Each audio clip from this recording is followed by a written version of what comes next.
The appointment of Lee Carsley as England's interim manager and successor to Gareth Southgate may have come as a surprise to some, but to those familiar with his work, it was the logical choice. Carsley was previously the England under-21 manager, just as his predecessor Gareth Southgate had been. He's well regarded by his peers, and there's an expectation that he could invigorate the current England team with an exciting brand of attacking football. But it's quite rare for a manager in such a high-profile job to be such an unknown quantity. Even Southgate, whose managerial career was fairly limited, was a high-profile player who had represented his country at several major tournaments. So who is Lee Carsley, and what was his path to the top job in English football?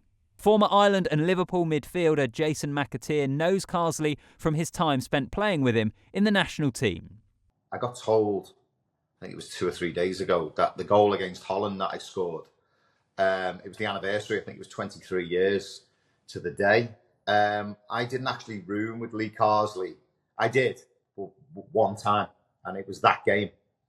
And I remember it vividly because of Lee's character, to be honest. Obviously, I knew Lee because he was around the squad and we were teammates, and, you know, his character is quite infectious, to be honest. He's kind of the person you want to be around. Got a dry sense of humour.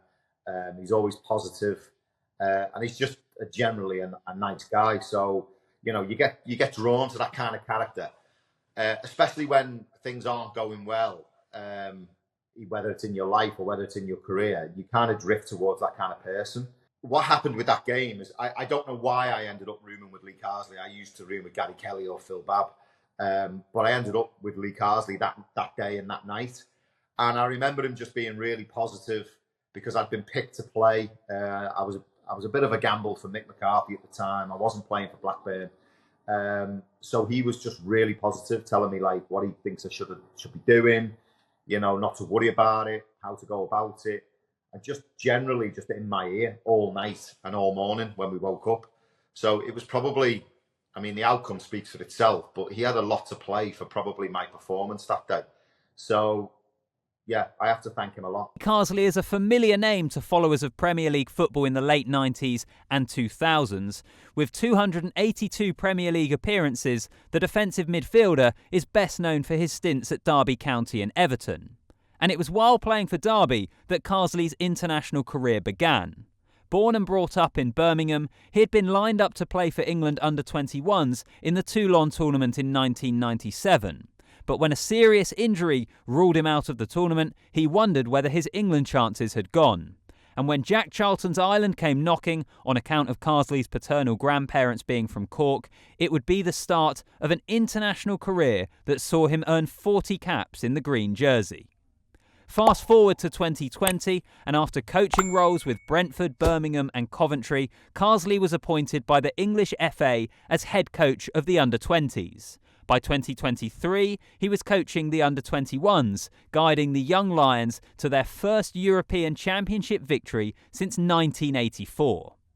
So when Stephen Kenny was sacked as the Ireland senior team head coach, Carsley quickly became favourite for the job. After what he described as really informal, enjoyable talks, Carsley remained in the English setup, whilst the former Iceland boss Heimir Hallgrímsson was eventually appointed as Kenny's successor. And who will Hallgrímsson come up against in his first game in charge of the boys in green? Lee Carsley, the England interim manager. Lee probably, he had the right temperament and the right communication skills, the right character to go into management.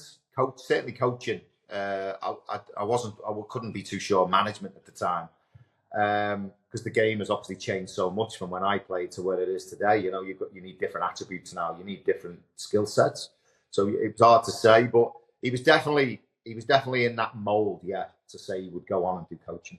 Listen, if you said to me 5 years ago, Lee Carsley's going to be the England manager, I might have, smiled a little bit in the sense of we always have this perception that the England manager has to be a big name, a Mourinho, an Eriksson, a Capello.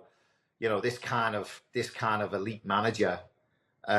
We all always associate England with that, and it's not necessarily the case over the last 5 years. I think, the way that, football associations now are looking at things around the world is they want a natural progression from, maybe academy level through 16s, 18s, 21s, 23s into the senior squad. And I think if you see Scaloni, Argentina have adapted that. De La Fuente would probably be the biggest example, because obviously it's Europe, and we've seen Spain recently with the Euros. He's had them players from a young age. So to bring them through and progress him into the seniors setup as the young players have come through and now progressed into senior level, it's a seamless change, isn't it?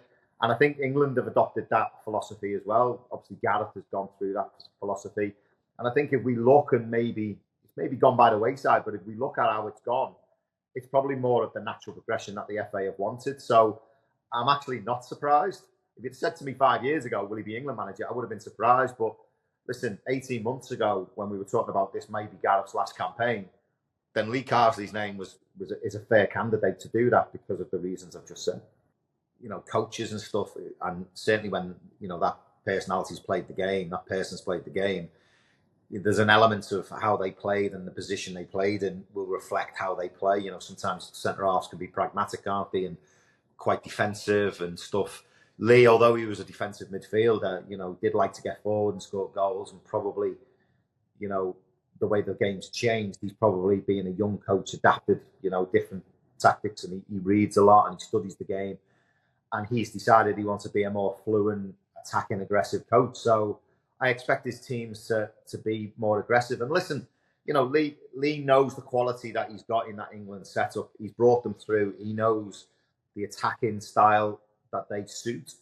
He knows the qualities that they have from attacking point, and he'll probably want them to express themselves in that way, which means that his tactics and his philosophy will mirror what he's got.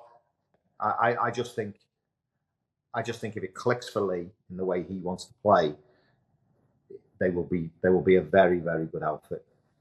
And so the venue for Lee Carsley's first game in charge this Saturday evening, Lansdowne Road in Dublin, where Carsley made his senior Irish debut in October 1997 against Romania in a World Cup qualifier. We're all individual the way we treat how we played for Ireland, being born in England. You'd have to ask him that question. Listen, we had a World Cup winner for England managing Ireland, Jack Charlton. It didn't seem to affect him. And by the way, he beat England twice, didn't he? And he seemed to enjoy the victories a lot. He might maybe a little bit subdued, but deep down I knew he enjoyed it, because that's the professional attitude you have as an elite athlete. You're there to win, regardless of who you play and what you've done in years gone by. So I don't know. Listen, there's a bit of irony in it, isn't it? Like, football throws these things up. Lee Carsley gets the job as an interim manager, his first games against Ireland. It's like, you can't write it, can you? It's just the way the football gods work. But listen, knowing him, he will stay very, very professional, and he won't jeopardise himself in the sense that he will all of a sudden be patriotic to an England cause from a patriotic view. He's the manager of England football team, but he played for the Republic of Ireland and served his country really well. How much he feels patriotic towards England, only he can answer that. He's got 2 games that he can impose his style on. It's not like, he's playing Brazil and, Spain, where he might be a little bit more pragmatic in his approach, but or he might have to tinker something, or it's going to be a real tough game. The games he could win, and win handsomely, if it clicks for him. So in that respect, if that's what happens, then, he's put himself in prime position. And plus, what I mentioned before, he's coming through a system where England, the FA, I think, like this kind of progression. And I think the FA have to get away from the fact that maybe there might be a call from the fans saying, is Lee Carsley a big enough character?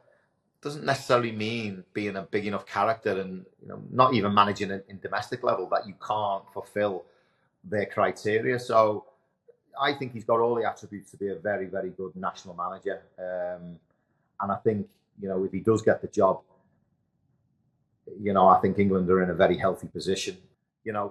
Just a little story on the character of him. I took a phone call off him a couple of months ago now. And he rang me up and he said, listen, I'm in St. George's Park. One of the girls in the canteen is a big Blackburn fan. It's on her birthday. He said, will you come on and just wish her happy birthday? That's the kind of character he is. You know, he's always wants to make people feel good and be happy, and if he can do it, then he'll do it. And you know, of course, we got on the phone, we had a giggle, and it was nice to speak to her. So, you know, I just thought to myself, you know, what a nice thing to do. You know what I mean? Busy, and you know, but he wanted to make her day. So that kind of sums up Lee Carsley for me. On AM, on DAB, via the talkSPORT app, and on your smart speaker. talkSPORT.